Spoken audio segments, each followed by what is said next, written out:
ये मेरी पत्नी है प्रिय, ये भाई लीरॉय पॉल कोप हैं, लॉस एंजलिस कैलिफोर्निया से।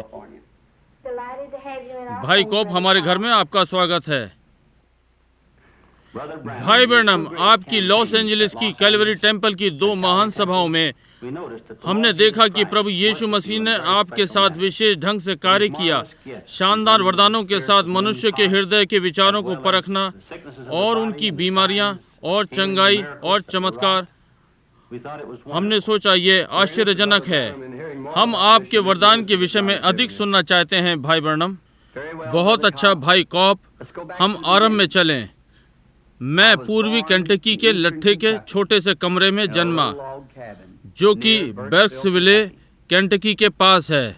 प्रातः मेरे जन्म पर मुझे अभिभावकों द्वारा बताया गया कि एक ज्योति कमरे में आई और मेरे ऊपर ठहर गई। मेरे लोग धर्मी लोग नहीं थे, वे किसी भी कलीसिया में नहीं जाते थे। इस कारण से उनके बीच में हलचल हो गई। ये मेरे सारे जीवन भर मेरे साथ रही। उन्होंने हाल ही में इसका चित्र लिया, जो कि आपने देखा है। संभव है आप इस चित्र से परिचित होंगे। ये विज्ञान से सिद्ध हुआ। केवल अलौकिक जीव जिसका कभी वैज्ञानिक रूप से चित्र लिया गया। मैं विश्वास करता हूँ ये वही परमेश्वर का दूत है जो इज़राइल के बालकों के साथ साथ मिस्र से फिलिस्तीन गया। जैसे कि आप स्वयं विद्वान हैं, ये वो वाचा का दूत हमारा और कोई नहीं, प्रभु यीशु मसीह था। वो यहाँ पृथ्वी पर प्रकट हुआ। उसने कभी भी दावा नहीं किया कि वो महान व्यक्ति है। उसने कहा, पुत्र कुछ नहीं कर सकता, केवल जैसे पिता उसे दिखाता है। यूहन्ना 5 में आप इस पवित्र लेख से परिचित हैं। यीशु को बहुत से अपाहिज और अंधे लंगड़े बैतसैदा के तालाब पर मिले, जो कि पानी हिलने की प्रतीक्षा में थे। ये विचित्र था कि उसने केवल एक को चंगा किया। यदि आप ध्यान दें, वो जानता था कि वो व्यक्ति कहाँ था। पिता ने उसे दिखा दिया था, उसने इसे चंगा किया। संभवतः वो अपाहिज नहीं था, वो एक बिस्तर पर पड़ा था, परंतु यीशु ने उसे चंगा किया। और फिर आगे अध्याय में हम पाते हैं 19वें पद में यहूदियों ने उससे प्रश्न किया। हम आज प्रश्न कर सकते हैं, क्योंकि परमेश्वर उन सारे लंगड़ों और अंधों लोगों को छोड़ गया और उन सब को चंगा नहीं किया, परंतु मैं यहाँ उसके वचन का उल्लेख करूंगा। उसने कहा, मैं तुमसे सच सच कहता हूँ कि पुत्र स्वयं से कुछ नहीं कर सकता, परंतु जो पिता को करते देखता है उसे पुत्र उसी प्रकार से करता है। उसके वचन के अनुसार उसकी सेवकाई उसके पिता की ओर से दर्शनों पर आधारित थी। क्या उसकी सेवकाई, जैसे उसने अपने चेलों से प्रतिज्ञा की, आगे नहीं बढ़नी चाहिए? वो चीजें जो मैं करता हूँ तुम भी करोगे, तुम इससे अधिक महान करोगे, क्योंकि मैं अपने पिता के पास जाता हूँ। कहा, थोड़ी देर बाद संसार मुझे और ना देखेगा, तो भी तुम मुझे देखोगे, क्योंकि मैं तुम्हारे साथ होऊंगा और तुम में होऊंगा संसार के अंत तक। यीशु मसीह कल, आज और सर्वदा एक सा है। मैं विश्वास करता हूं कि ये यीशु मसीह के पुनरुत्थान की आज के दिन की पुष्टि है कि वो अपने लोगों के मध्य जीवित है और वही चिन्ह और आश्चर्य कर्मों को कर रहा है जो उसने तब किए जब वो पृथ्वी पर था। 7 वर्ष की आयु में हम केंटकी से इंडियाना आ गए, पास में जहां अब मैं रहता हूं। हम अपने घर से नगर की एक खंड की दूरी से कुएं से पानी लाते थे। मैं समझता हूं पीछे गांव के घर में एक बार सितंबर में दोपहर बाद पंप से पानी लेकर आ रहा था। पंप और घर की लगभग आधी दूरी पे एक बड़े पॉपुलर पेड़ के पास से निकला। वहां पेड़ में एक चक्रवात था, जो कि सितंबर महीने में नई बात नहीं थी। वो उस पर से नहीं हटा और मैं उसे देखने के लिए रुका। उसमें से एक आवाज बोली, कभी भी धूम्रपान और शराब मत पीना या अपने शरीर को किसी प्रकार से खराब नहीं करना, क्योंकि जब तू बड़ा होगा तो तेरे करने के लिए एक कार्य होगा। डर गया, बता नहीं सकता, तेजी से घर की ओर दौड़ा, अपनी माँ को बताया कि पेड़ में से एक मनुष्य मुझसे बोला। उसने सोचा कि मैं अधीर था और मुझे पलंग पर लिटा दिया, और तब से दर्शन आते हैं। जब ये मुझ पर आता है तो ये दर्शन देता है। मैं लोगों को बता सकता हूँ कि उनके साथ क्या गड़बड़ है, जीवन में उन्हें क्या करना चाहिए, उनके पाप और उन्हें क्या करना चाहिए। 37 वर्ष की आयु में मैं एक रात्रि अपने कमरे में प्रार्थना कर रहा था, और जब उठा तो फर्श पर मैंने एक उजियाला देखा। चारों ओर देखा कि कहाँ से आ रहा है। ये अग्नि स्तंभ मेरे ऊपर था, नीचे फर्श पर उजियाला आ रहा था। मैंने किसी को चलते हुए सुना।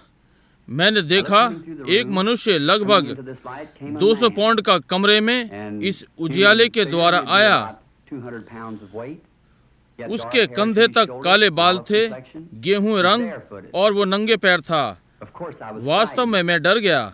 उसने कहा, मत डर, और मैंने पहचान लिया कि ये वही आवाज थी जो मुझसे सदा से बोल रही थी, परंतु पहली बार मैंने उसे मनुष्य के रूप में देखा था। उसने कहा, मैं परमेश्वर की उपस्थिति से भेजा गया हूँ कि तुझे ये बताऊं कि तुझे बीमार लोगों के लिए प्रार्थना करनी है। तेरी सेवकाई में महान चिन्ह और आश्चर्य कर्म होंगे। तू राजाओं और आदि आदि के लिए प्रार्थना करेगा। मैंने कहा, मैं एक निर्धन मनुष्य हूँ, अनपढ़ हूँ, मैं इस कार्य को करने के योग्य नहीं हूँ। उसने कहा, जैसे मूसा को सेवकाई की पुष्टि के लिए 2 चिन्ह दिए गए थे, मुझे भी 2 चिन्ह दिए जाएंगे। एक आश्चर्य कर्म, बीमारों के लिए प्रार्थना करना, और दूसरा लोगों के गुप्त विचारों को जानना होगा। मैंने उसे बताया, मैं इसी विषय में प्रार्थना कर रहा था, परंतु लोगों ने कहा, यह शैतान की सेवा है। उसने पवित्र वचनों का उल्लेख किया, जहाँ फिलिपुस ने नतेल को पाया और नतेल यीशु के पास आया, और यीशु ने उसको बताया कि वो पेड़ के नीचे था जब नतेल ने उसे पाया। कुएं पर स्त्री के विषय में यीशु ने उसका पाप प्रकट किया, बताया उसके 5 पति थे। वो नगर को भाग गई और वो बोली, ये मसीह है। बहुत से वचनों का उल्लेख किया। मैंने उससे कहा, मैं जाऊंगा।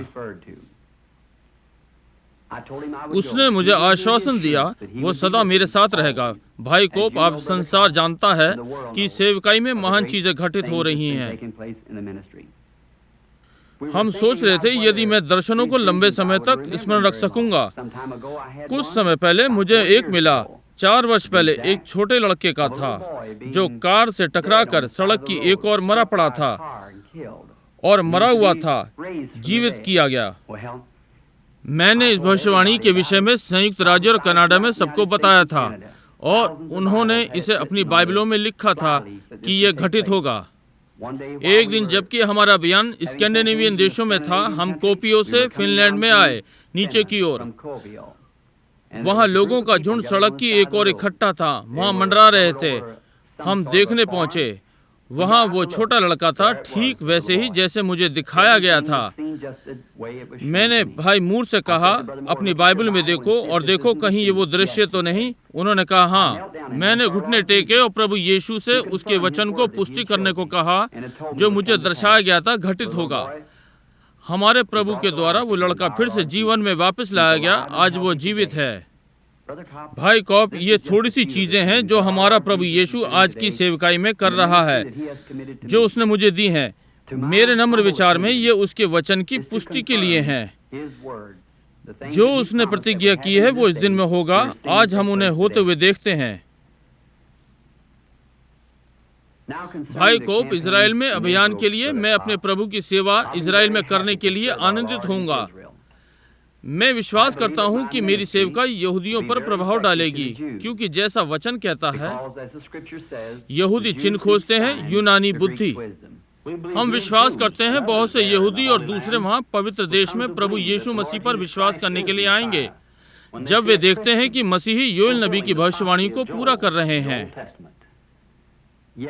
हाँ भाई कोप, मैं निश्चित हूँ कि आप पुराने नियम से योएल 2:28 का उल्लेख कर रहे हैं।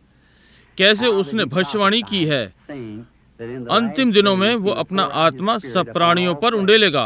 पुत्र और पुत्रियां भविष्यवाणी करेंगे, बूढ़े स्वप्न देखेंगे, जवान दर्शन देखेंगे।